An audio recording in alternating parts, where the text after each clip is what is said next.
இந்த இவர் வந்து பெரும்பான்மையில ஜெயிக்க வேண்டியது. அப்படியா? ஆமா, கொஞ்சத்துல மிஸ் ஆயிடுச்சு. இவர் மட்டும் சட்டையை கழட்டி வெறும் உடம்போட அப்படி உடம்ப மட்டும் இப்படி காட்டி இருந்தாருன்னா அத்தனை பெண்களும் அப்படியே கவுந்து பெரும்பான்மை ஆக்கியிருப்பாங்க, தெரியுமா? யோ யோ யோ கிழட்டு முண்டம், மூளையை தூக்கி முட்டில வச்சு நடந்து கிடக்குறேன். நான் வயசானவங்களுக்கு திட்டுறது இல்லை, என் வீட்லயும் வயசானவங்களா இருக்கிறாங்களேன்னு பார்த்தேன். ஆனா உன்னை கிழிச்சு தொங்க விடலன்னா எனக்கு தூக்கம் வரல, வராது. அதனாலதான் வந்தேன் இப்ப நான். என்ன சொன்ன, அப்படி கழட்டி காமிச்சாருன்னா பெரும்பான்மையில ஜெயிச்சிருப்பாரா? இன்னும் பெண்கள்லாம் மயங்கி ஓட்டு போட்டிருப்பாங்களா? அப்ப அந்த பெண்கள்ல உன் வீட்டுல இருக்கிற பொம்பளைங்களும் வருவாளுங்க தானே? உன் பொண்டாட்டி, உன் பொண்ணு, உன் அக்கா தங்கச்சி எல்லா பொம்பளைங்களும் சேர்த்து தானே சொல்ற? அப்ப அவளும் எங்க தளபதியை பார்த்து மயங்கிருப்பாரு, எங்க அண்ணனை பார்த்து மயங்கிருப்பாரு, அப்படித்தானே? அப்ப நான் ஒரு விஷயம் உன்ன கேக்குறேன். நீ உன் பிள்ளைக்கு வந்து அப்பனா ஆகிறதுக்கும், உன் பேரம்பேத்தி எடுத்திருந்தனா பேரம்பேத்திகளுக்கு தாத்தனா ஆகிறதுக்கும், உன் அக்கா தங்கச்சி தம்பி ஆகிறதுக்கும் சட்டையை கழட்டி தான் பார்த்து எல்லாரும் உன்னை ஏத்துக்கிட்டாங்களா? அண்ணன் தம்பி அப்பானு? ஏண்டா மூளைக்கட்ட தற்குறி, அவரை வந்து நாங்க ஒரு மரியாதையா ஒரு அண்ணனாவும், இப்ப நாங்க எங்கர்ஸ்ட் இருக்கோம்னா ஒரு அண்ணனா பார்ப்போம், குழந்தைகள் இருக்காங்கன்னா ஒரு அப்பாவா பார்ப்பாங்க, முதியோர்கள் இருக்காங்கன்னா மகனா பாக்குறாங்க. உன்ன மாரி காஜி ஏறி பிடிச்சி போய், அப்ப எந்த அளவுக்கு நீ எங்க அண்ணனை வந்து காஜி ஏறி பிடிச்சி போய் பாத்துருப்ப பாரு இந்த வயசுல. உன்ன மாரி ஆளாலதான், உன்ன மாதிரி மூளையை தூக்கி முட்டில வச்சுன்னு சுத்துற ஆளாலதான் பாலியல் கொடுமை அதிகமாகுதுன்னு நினைக்கிறேன். அப்படியே அவர் கைட்டி காமிச்சிட்டு வந்துட்டாருன்னா பெண்கள் எல்லாம் மயங்கி ஓட்டு போட்டுருவாங்களாம். அப்ப நீ கைட்டி போட்டு நடையா, உனக்கு ஓட்டு கொடுத்தா பாப்போம். இல்ல நீ யாருக்காக முட்டு கொடுத்துன்னு பேசுறியா? அவங்க நடக்க வைத்து மொத்த பேரும் நடங்கலாம் கைட்டி போட்டுன்னு, பல்லே லக்கான்னு அப்படியே நடங்க, ரோடா வீதி வீதியா நடங்க கைட்டி போட்டுன்னு. அப்படியே குத்துவாங்க டக்கு டக்கு டக்கு டக்குன்னு ஓட்ட. யோ எல்லாம் மண்டை மேல எதனா இருக்கா? மண்டை மேலதான் ஒண்ணும் இல்ல, மண்டை உள்ளேயாவது எதனா இருக்கா இல்லையா? கண்ணாடி அவர் பட்டையும் பாரு வந்து போட்ட வந்துட்டேன். சட்டையை மட்டும் கழட்டி நீட்டு அப்படி அப்படி காட்டி இருந்தாருன்னா வேற மாதிரி இருக்கு. இன்னும் சொல்ல போனா முழுசா கட்டியிருந்தா 234 அவ்வளவுதான். அப்படியே இந்த மாதிரி அரசியல் ரீதியா பேச தெரியாத கிழட்டு முண்டங்களை கூட்டியாந்து எதுக்குடா இன்டர்வியூ எடுக்கிறீங்க? இப்ப அவர் சிஎம் எப்படி முழுசா அவரை கழட்டி கட்டியிருந்தாருன்னா இன்னும் எல்லா தொகுதியிலும் ஜெயிச்சுட்டு இருப்பாரா? சரி, அப்ப நான் உனக்கு ஒரு ஐடியா சொல்றேன். கிழட்டு முண்டமே, நீ என்ன பண்ண, இப்ப வரப்போற அடுத்த 5 வருஷத்துக்கு அப்புறம் ஒரு எலெக்ஷன் வரும்ல, உன் பொண்டாட்டியோ உன் பொம்பளை புள்ளியோ வந்து அரையும் குறையுமா நிக்க வை. முழுசா காட்டி நிக்க வைப்பியோ இல்ல பாதி பாதியா காட்டி நிக்க வைப்பியோ? நிக்க வை, தப்பா எடுத்துக்காதீங்க மக்களே. அப்ப வந்து எங்க அண்ணன் தம்பி ஆண்கள் எல்லாரும் அந்த அழகுல மயங்கி உங்களை முதல்வர் ஆக்கிடுவாங்க. எப்படி வசதி?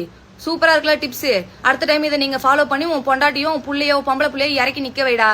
ஏன்னா என்ன ஜென்மத்துக்கு சரியா பைத்தியக்காரனா இருப்பான் போல. இவனை கூப்பிட்டு ஒரு இன்டர்வியூ ஒரு மானக்கேடு இருக்கும்.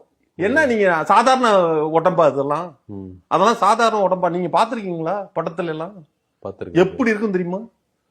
ஏயா சோறு தான் திங்கிறியா இல்ல சோத்தை விட்டு வேற எதுவும் திங்கிறியா? இவ்வளவு வயசாயிருச்சுல, அறிவு மயிறு வேணா? இதை சொல்லுவாங்கல்ல, வயசாயிருச்சுன்னா நாய் குணம் வந்துருன்னு, அந்த குணம் வந்துட்டு போல இந்த ஆளுக்கு. ஒரு ஆம்பளையே உடம்ப பாத்தியா எப்படியாப்பட்ட உடம்பு நீ இவ்வளவு பேசுறியே. இப்ப பெண்களை நீ எப்படி பாப்ப? பெண்களை நீ எப்படி பாப்ப? இந்த வயசுல உனக்கே இவ்வளவு இருக்கும் போது சின்ன சின்ன பசங்க அப்ப இது மாதிரி ஆட்களாலதான் வந்து பெண்களுக்கு பாலியல் வன்கொடுமை நடக்குதுன்னு நினைக்கிறேன். இவனெல்லாம் எதுக்கு இன்டர்வியூ எடுக்கிறீங்க? இவெல்லாம் மனுஷனா? இவன் பைத்தியக்காரன் நாயா இருப்பான் போல, நாயில நாய் கேடு கட்ட நாயா இருப்பான் போல, காம வெறி பிடிச்ச நாயா இருப்பான் போல. ஒரு ஆம்பளைக்கு ஆம்பளை எப்படி பாக்குறான்? பொம்பளைங்கெல்லாம் மயங்கி ஓட்டு போட்டாங்களா? நான் ஒரு டிப்ஸ் சொன்னேன் பாரு, அந்த மாதிரி உன் பொண்டாட்டி பிள்ளைய நிக்க வை. நாளைக்கு எல்லாம் மயங்கி அண்ணன் தம்பி எல்லாம் ஓட்டு போட்டு ஜெயிக்க வச்சிருவானு.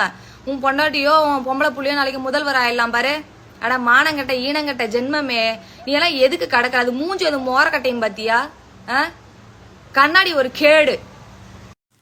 இப்போ சோஷியல் மீடியாவையே பரபரப்பாக்கிட்டு இருக்கும் ஒரு வீடியோ தான் இது. தமிழக அரசியல் வட்டாரங்களிலும் டிவிகே ஆதரவாளர்களிடையிலும் தற்போது மிகப்பெரிய விவாதமாக மாறியிருக்கும் இந்த சம்பவம் இணையத்தில் வேகமாக பரவிட்டு வருது. சமூக மற்றும் அரசியல் கருத்துக்களை தொடர்ந்து வெளிப்படையாக பகிர்ந்து வரும் நந்தவன நந்தகுமார் சமீபத்தில் அளித்த ஒரு பேட்டியில் சிஎம் விஜய் குறித்து சர்ச்சைக்குரிய கருத்துக்களை முன் வச்சிருக்காரு. அந்த பேட்டியில் பேசிய அவர், சிஎம் விஜய் கவர்ச்சி காட்டி தான் வெற்றி பெற்றார், மக்கள் கவர்ச்சியில் மயங்கி தான் வாக்களித்தார்கள் என்று தனது கருத்தை தெரிவிச்சிருக்காரு. இந்த கருத்து வெளியான சில மணி நேரங்களிலேயே சமூக வலைதளங்களை கடும் விவாதத்தை ஏற்படுத்தியிருக்கு. இதுக்கு ரியாக்ட் ஆன விஜய் குட்டிமா ரொம்பவே கோபத்துடன் பேசி தனது கருத்தை வீடியோ மூலியமாக ஷேர் பண்ணியிருக்காங்க.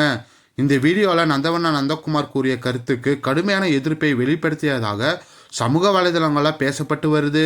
இதனைத் தொடர்ந்து டிவிகே ஆதரவாளர்கள், சமூக வலைதள பிரபலங்கள் தங்களுடைய கருத்துக்களை பதிவுகள், ரீல்ஸ் மற்றும் வீடியோக்கள் மூலமாக தொடர்ந்து ஷேர் பண்ணிட்டு வராங்க. ஒரு பக்கம் நந்தவன நந்தகுமார் கூறிய கருத்துக்கு ஆதரவாக சிலர் பேசிட்டு இருக்காங்க. மறுபக்கம் அதற்கு எதிராக பலரும் தங்களது கண்டனங்களை பதிவு செய்து வராங்க. இதனால் இந்த விவகாரம் தற்போது அரசியல் வட்டாரங்களிலும் சமூக வலைதளங்களிலும் ஹாட் டாபிக்கா மாறி இருக்கு. இதனால இந்த விவகாரம் தற்போது சமூக வலைதளங்கள்ல மிகப்பெரிய விவாதமா மாறி இருக்கு. விஜய் குட்டிமா ஷேர் பண்ண இந்த வீடியோ ஆயிரக்கணக்கான பார்வையாளர்களையும் கமெண்ட்ஸ்களையும் பெற்று இணையத்தில் ட்ரெண்ட் ஆகிட்டு வருது.